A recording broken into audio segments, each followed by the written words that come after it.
hit and miss. Come so far from when I first watching, looking into buying a yacht now. It's life fucking crazy from normal 9 to 5 overweight dude to a millionaire with a 6-pack and 2 girlfriends. You guys saved my life. Let's go. My question comes down to just the predicament that I've gotten myself into. And what I mean by that is I have broken the golden rule of womanizing. I believed a girl who said she was on birth control. And I'm about to be a dad, and I'm 19 years old, and I was wondering if there's anything that I should be doing to set myself up for the child's life to be positive. And also, I was wondering if I should consider living with this girl, even though she's not my girlfriend, and I haven't given her that title yet. Is there any advice on How that far sort of along is she? situation that you can give me? How far along is she? She is due in February, so about halfway. When did she tell you that she was pregnant? It was about 2 months ago, so it happened in May or June. First thing I would do, bro, is get a you could do something. You could do a prenatal paternity test. Ensure the kid is yours. I was definitely considering that. You have to.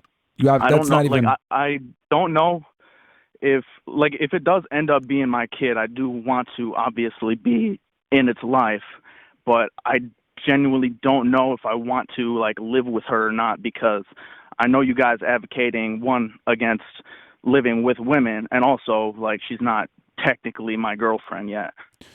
Yeah, bro. Step number 1, you got to establish that the kid is yours. Yeah. If the kid is actually yours, right? If the kid isn't yours, then great. Walk away and never look back. But if the kid is yours, then what I think you need to do is start getting your family involved and start talking to a family attorney and figuring out how you can ensure that you get at bare minimum 50-50 custody. Now, she could tell you whatever she wants to tell you. Oh no, we're going to be co-parenting. It's going to be great, whatever. Still have that meeting with a family attorney. All right? Yeah. Shout out to Ruben for becoming a member. But that's what I would do, bro, in your situation. So, number 1, establish that the kid is yours. If the kid is in fact yours, then your next discussion needs to be with a family attorney and figure out how to strategize and set yourself up where you're going to get 50-50, if not sole custody. And then get your family involved on board with what's going to happen here, because you're 19. You're going to need your extended family to help you in this situation. All right. I appreciate it a lot. Thank you, Myron. No worries, my friend. I mean, this is one of those situations where you got to take, life gives you some lemons. You got to make lemonade out of it. Even though it might be bitter lemonade, you got to make the best of it. So, no, I think it's gonna end up fine. I have a positive mindset about it. Yeah. If it was meant to happen, it's meant to happen. Yeah. Like I said before, step number 1, make sure it's yours. Step 2, meet with your family attorney, figure out how you can establish 50-50, if not sole custody. Number 3, let your parents know that this is coming, and you're going to need that extended family. You're going to need your mom. You're going to need your grandmothers. You're going to need siblings, etc., to help you with raising the kid, especially if you get primary custody. And really put your nose to the grinder and get ready to work. All right, it's not the end of the world. Yeah, definitely. All right. All right. Thank you so much. Love you guys. All right, brother. Head up high. You guys help me so much. Thank you, man. Head up high. I will. Godspeed. Thank you. No problem. Bye. Just quick backstory. I've been following you guys for probably about maybe 9 months, a year now, and I've always seen myself as an observant person as far as human relationships and stuff like that. And I feel like I was maybe 70-80% there on a lot of this stuff about female dating dynamics, all that stuff. But when I found you guys, I got the extra 20-30%. So I want to thank you guys for that. You made a lot of things click or things that I kind of felt were maybe just a thing for this girl, that girl. You guys kind of would let me know that connect the dots. A general rule for girls. Connect the dots. Yeah. Yeah. So, but yeah, awesome. And then when you guys, had the whole thing with the YouTube thing going on a couple weeks ago, you guys, the thing is, since you guys do provide so much value, I'm pretty frugal when it comes to subscriptions and stuff like that. But when I heard about you guys, during the stream, like, it was so easy. I didn't even have to think twice about, sign up to Locals, Rumble, all that.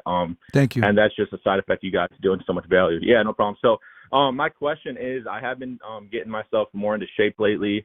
I love how you guys just call it out. No excuse to be fat. No excuse to be a bum. Absolutely. So I have been working on getting my money up and my weight and things like that.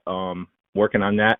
My question was that it's probably I probably have another 40, 50 pounds to go until I'm in a really good shape. Mm-hmm. And kind of because I haven't been in great shape for the past year, I haven't been posting much on social media and stuff like that because I've been feeling just like, insecure about myself and things like that. But probably about by the end of the year, I'll be at that shape if my weight loss keeps going how I want it to go. My question is, do you think it would be better to kind of, I guess there's three scenarios. Like, first scenario is to keep losing the weight and kind of showing the updates of that, or do you think kind of just pop up on Instagram in shape? And the reason I'm asking that is kind of from the female dynamics.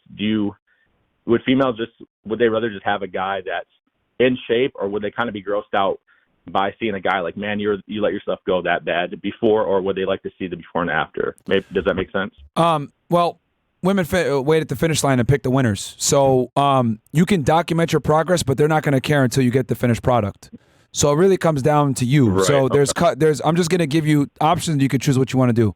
If you want to document your progress, right, step by step, that's good because it's going to hold you accountable because people are watching. So therefore, you're going to be more inclined to go to the gym and train because you know that you got to post another picture another week. So it's great for accountability because your ego is not going to let you fail, so other people can make fun of you.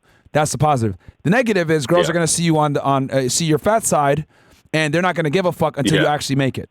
Okay. Now, on the other hand, if you have the discipline, you could do it silently and then just show the results after the fact and get a massive amount of respect because girls only care about the finished product.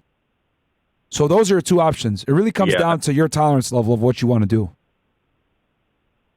Okay. No, that makes sense. So you don't think that, my idea was kind of wait until the end, a few months from now, then showing the before and after and just kind of like that. And I think from guys will see, fellow friends and stuff, be like, good stuff, man, great job. You don't think girls will see it and be like, I just think it was a turnoff. He was ever, that out of shape to start with. Nah, because you overcame adversity. But let me be honest with you, most of the people that are going to show you support are going to be men. Anytime you get in shape, people have this misconception that getting in fantastic shape and getting ripped, you're going to get a bunch of girls on you. Not necessarily. Most of the social media love you get are going to be from dudes. Okay. So gotcha. that's why getting in shape should never be for women. It should be for yourself. Yeah, that makes sense. All right, that's it. Thank you, guys. No worries, brother.